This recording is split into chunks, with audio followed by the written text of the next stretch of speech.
ஆமா, இருங்க இருங்க, எங்க போறீங்க? என் ஃப்ரெண்டு ஒருத்தருக்கு ஆக்சிடென்ட் ஆயிடுச்சு, அர்ஜென்ட்டாக போகணும். எந்த ஃப்ரெண்டு? குமார்னு, ஆஃபீஸ் ஃப்ரெண்டு. குமாரா? எந்த குமாரு? உனக்கு தெரியாது? எந்த இடத்துல ஆக்சிடென்ட் ஆச்சு? நம்ம வடபழனி சிக்னலில். எந்த இடம்? கையிலையா, கால்லையா, தலையிலையா? ஐயோ, அங்கே போனால் தான் தெரியும். சரி, போயிட்டு எப்போ வருவீங்க? நான் போய் ஃபஸ்ட்டு பார்க்கணும், அவனை அட்மிஷன் பண்ணணும். நான் நடந்து போறீங்களா இல்ல பைக்ல போறீங்களா? பைக்கில் தான் போகிறேன். காசு எடுத்துட்டு போறியா இல்ல சும்மா போறியா? அம்மா தாயே, நான் போகவே இல்லை, விட்டுரு. சே.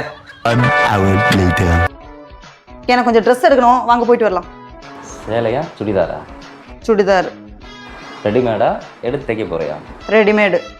பொமன் சில்க்ஸா சரவணா ஸ்டோரா? சரவணா ஸ்டோர். உனக்கு மட்டும் எடுக்கிறியா இல்லை எல்லாத்துக்கும் எடுக்கிறியா? எனக்கு மட்டும்தான். உனக்கு ஒன்று எடுக்கிறதா இருந்தால் இங்கேயே போய் கடையில் எடுத்துடலாமா?